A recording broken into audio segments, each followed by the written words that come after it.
Sasa tuangalie nia. Kama unaandika, andika nia ya majaribu ambayo Mungu anayaruhusu kuja kwenye maisha yako. Kusudi la majaribu ambayo Mungu anaruhusu. Kusudi la majaribu ambayo Mungu anayaruhusu kuja kwenye maisha yako. Kwa nini Mungu anaruhusu majaribu yaje kwako? Kuna majaribu mbalimbali. Kuna mengine shetani anayaruhusu, anakuletea. Kuna mengine unajiletea mwenyewe. Sizungumzi hayo, nazungumzia majaribu ambayo Mungu anayaruhusu yaje kwako. Kwa sababu kuna mengine utajipeleka mwenyewe.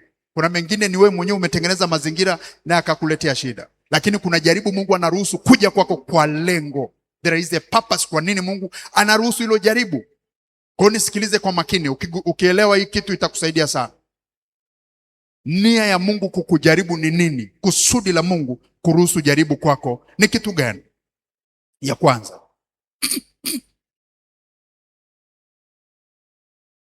Nia ya kwanza ya Mungu kuruhusu jaribu kwenye maisha ya mwanadamu ni kuua. Andika, kuua tabia ya asili.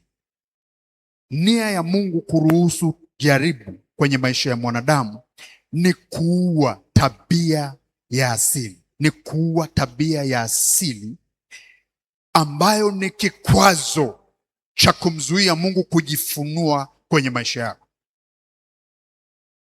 Nia ya Mungu kuruhusu jaribu kuja kwenye maisha ya mwanadamu ni kuua tabia ya asili ambayo ni kikwazo cha kumzuia Mungu asijifunue kwako, au kumzuia Mungu asikutumie vile anavyotaka.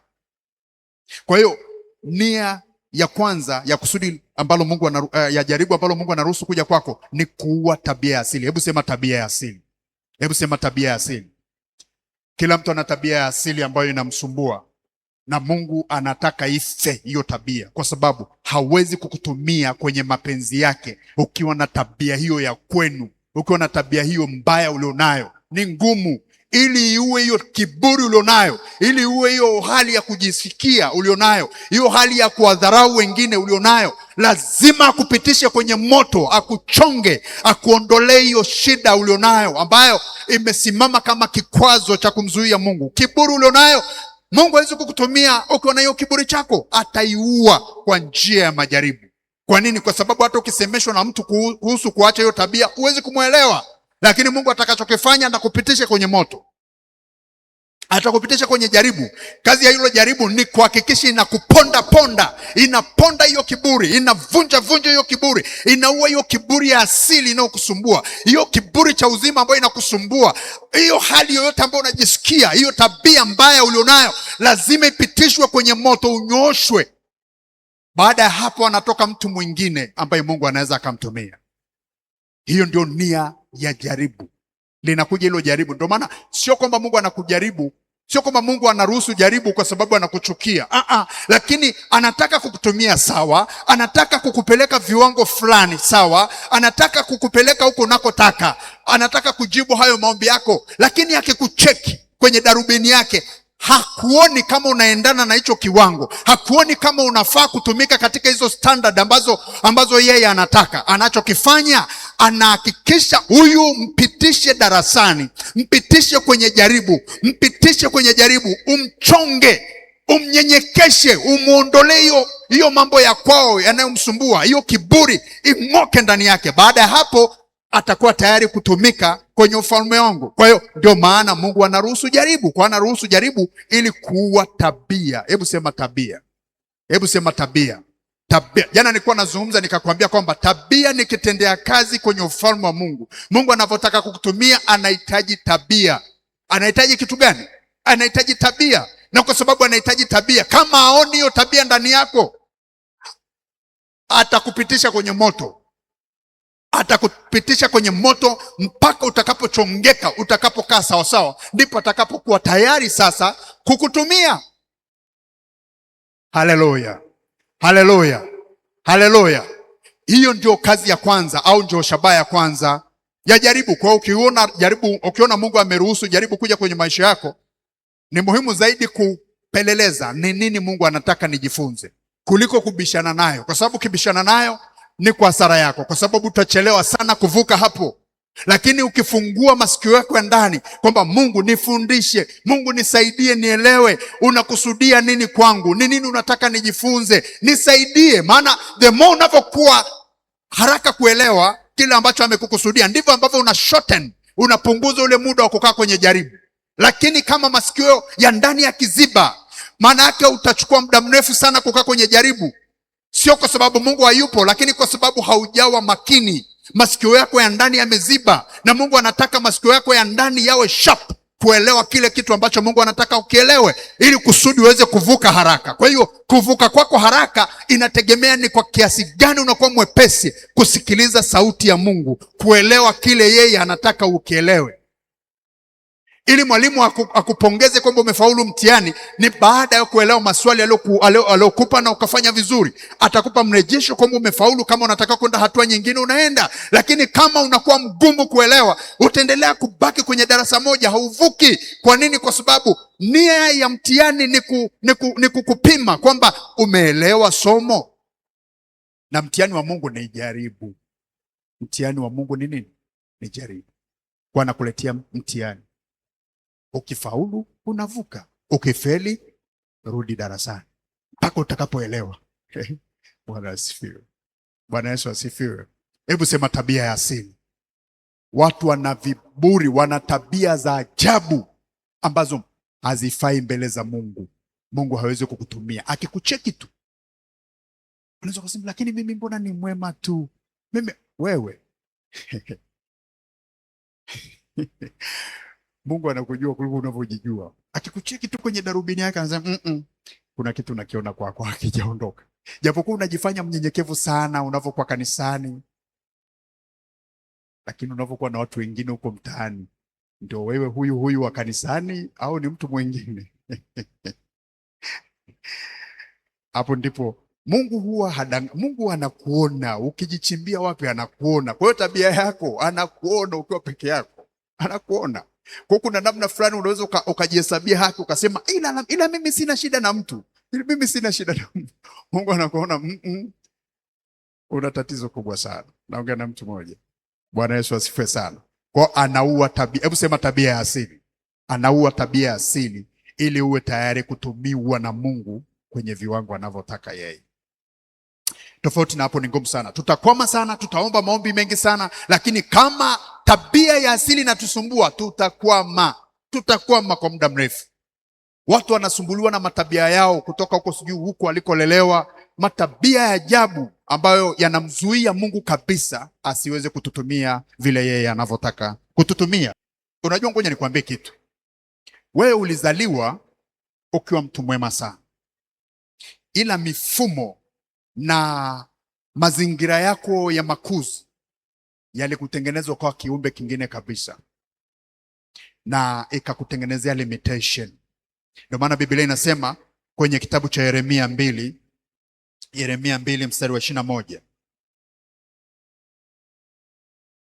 Yeremia 2 mstari wa 21 anasema, nami nalikuwa nimekupanda. Hebu sema pamoja na mimi. Nami nalikuwa nimekupanda mzabibu mwema sana. Mzabibu mwema sana. Mbegu nzuri kabisa. Mbegu nzuri kabisa.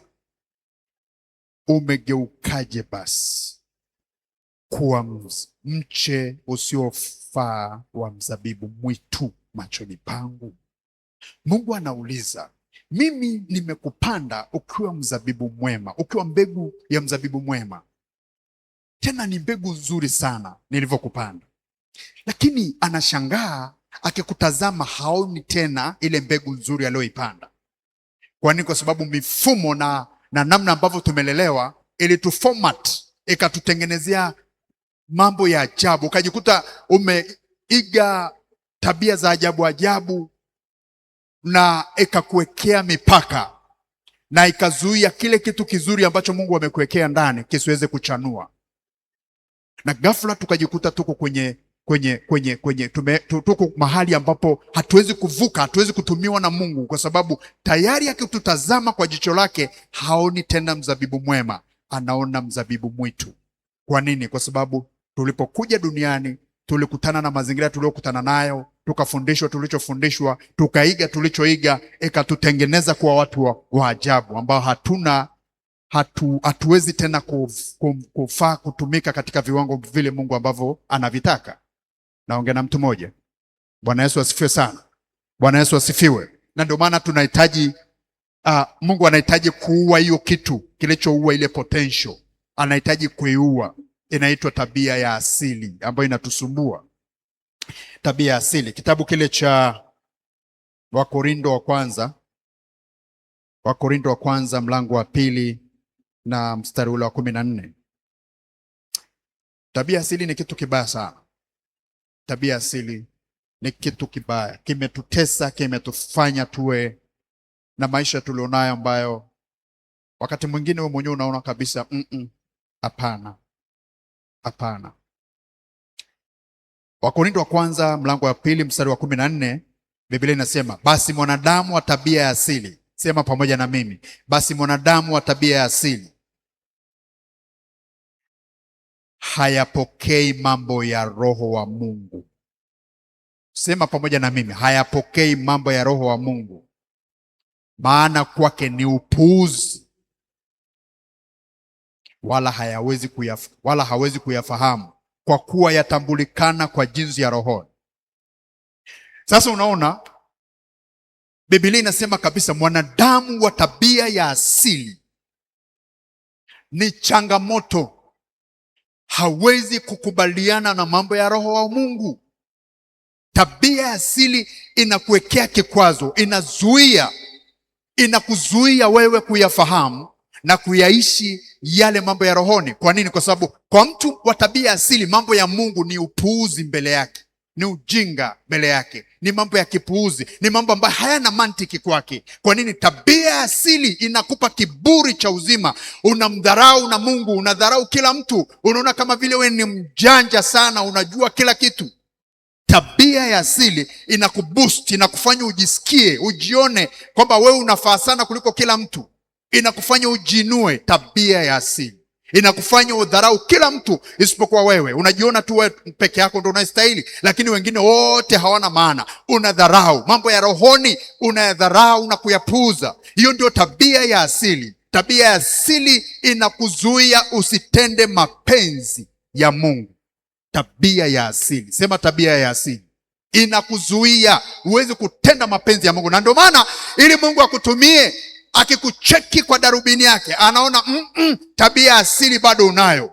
Inawezekana kwa sasa unajiona kama uko sawa sawa, lakini Mungu akikuangalia anakuona, anasema no, wewe bado inabidi nikupeleke shuleni ugraduate. Anakung'oa hiyo mizizi inayokusumbua ya kwenu, anang'oa hiyo tabia ulionayo inayokusumbua. Akisha kung'oa, akakuponda ponda moyo, ukawa mnyenyekevu, ukawa ni mtu ambaye uko tayari kutumika, ndivyo ambavyo atakwambia now you are ready kutumika kwenye ufalme wangu. Ndivyo atakapoanza kujifunua kwako, atakapoanza kufanya yale ambayo umekuwa ukiyatarajia. Kwa nini? Kwa sababu anaona sasa, anaona ile version, anaona yule mtu aliyemuumba yeye, anamuona sasa mzabibu mwema, lakini mzabibu mwitu ameponda ponda. Ule mzabibu mwitu umekufa, kwa sababu tabia asili isipokufa ni ngumu mwanadamu kutenda mapenzi ya Mungu. Ni ngumu hata ungetaka, ni ngumu kwa sababu tabia asili haitendi mapenzi ya Mungu. Naeleweka? Bwana Yesu asifiwe. Bwana Yesu asifiwe. Hebu sema tabia ya asili. Tabia asili imetukwamisha pakubwa sana. Na ndio maana Mungu, unapotaka Mungu ajifunue kwako au akupeleke mahali au akupeleke kwenye viwango fulani, yeye kitu atakachochungulia cha kwanza ni tabia, kwa sababu anahitaji tabia. Unajua kwa nini Mungu anahitaji tabia? Anahitaji tabia kwa sababu mtu yoyote ili mwanadamu afanye jambo lolote, kwa ufanisi. Naongea na mtu, ili mwanadamu afanye jambo lolote kwa ufanisi, lazima ndani yake hilo jambo ligeuke kuwa tabia. Kama sio tabia yake, hawezi kufanya. Ndio maana wewe, kuna mambo ambayo hata kama tungekukuta kwenye mazingira gani, wala hatukutilii mashaka, kwa sababu tunajua tabia yako. Naongea na mtu, kuna tabia ulionayo ambayo hata tungekukuta na nani au huko mazingira gani, hatuna shaka. Sikiliza, kama wewe sio mlevi, hata tungekukuta mahali ambapo kuna bia kiasi gani, hatuna mashaka. Unaweza kuwepo mahali ambapo kuna nini, lakini as long as sio tabia yako, ni ngumu sana ku exercise hivyo vitu. Unaweza ukaiga kitu, lakini kama sio tabia yako unafeli mapema. Kwa hiyo Mungu anahitaji kitu kigeuke kuwa tabia. Kwa nini? Ili mwanadamu afanye jambo kwa ufanisi, lazima ligeuke ndani yake kwa tabia. Ndio maana kuna mambo mazuri unayatamani, lakini umefeli kufanya. Kwa nini umefeli? Umefeli kwa sababu sio tabia yako. Ndio maana ile kauli iliyoko kwenye Mithali 22 nafikiri mstari wa 6 anasema mlee mtoto katika njia impasayo. Sio, unakumbuka? Mlee mtoto katika njia impasayo, naye hata iacha hata atakapokuwa mzee. Unajua anachozungumzia hapo ni kutengeneza tabia. Kwa nini? Tabia ikishatengenezeka ndani ya mtu, atafanya jambo kirahisi. Kuna mambo wewe unafanya kwa ugumu sana, lakini kuna mtu anafanya kirahisi kwa kuwa ni tabia yake. Naongea na mtu. Ukimkuta mtu ambaye ni muombaji, hapati shida kwenda kuomba. Kwa nini? Kwa sababu ni tabia yake kuomba. Imeshakuwa tabia. Yaani yeye kuamka saa 8 usiku kuanza kuomba mpaka saa 12 is not a big deal. Sio issue kubwa. Lakini wewe kuomba dakika 10 unaona kama ni mzigo. Kwa nini? Haijageuka kuwa tabia ndani yako. Mambo mengi sana tunafeli kwenye maisha kwa sababu haijageuka kuwa tabia. Lazima igeuke kuwa tabia. Ndio maana Mungu anavyotaka kuibua tabia fulani ndani yako, anakupitisha darasani, na darasa lake ni majaribu. Ni majaribu. Naongea na mtu. Atakupitisha kwa sababu kuna aina ya tabia anataka ibuke ndani yako, ambayo hiyo tabia itamsaidia Mungu kukuamini na kukuruhusu sasa utembee kwenye hivyo viwango yeye anavyotaka utembee navyo. Naongea na mtu mmoja. Hebu sema majaribu. Majaribu ni shule, usichukie. Ni shule, ni kweli ni mabaya, kwa sababu wakati mwingine utapitia nyakati ngumu sana kimaisha. Na ni mazingira magumu ya maumivu, lakini ukishagundua napita kwa sababu Mungu ameruhusu nipite, utapita kwa furaha. Watakucheka, wataongea watakavyoongea, lakini haikusumbui. Unajua kwa nini? Unajua hili ni darasa langu. Hii ni shule nasoma. Ni gharama ambayo lazima nilipe. Kwa nini? Kwa sababu kikawaida inaonekana kwamba Mungu, unajua Mungu hajatuahidi maisha marahisi. Sio kama naongea na mtu mmoja. Mungu hajatuahidi maisha marahisi. Ila ametuahidi kwamba sisi tunashinda na zaidi ya kushinda. Maana yake ni kwamba tutapata ushindi, lakini maana yake lazima tulipe gharama. Kwa hiyo maisha ametuahidi baraka, lakini haipatikani kirahisi. Haiji kirahisi. Lazima kuna gharama ya kulipa. Na shule ya kutengeneza hiyo tabia inaitwa majaribu. Hebu sema majaribu. Hebu sema majaribu. Kwa nia ya kwanza ya majaribu ni kuua nini? Si nimeeleweka mpaka hapo? Nia ya kwanza ni kuua nini? Tabia ya asili. Ikishakufa tabia ya asili, unavuka, unaenda hatua nyingine. Naongea na mtu mmoja. Naongea na mtu mmoja. Ni kuua tabia nini? Ya asili. Tabia ya asili ni kikwazo kikubwa sana.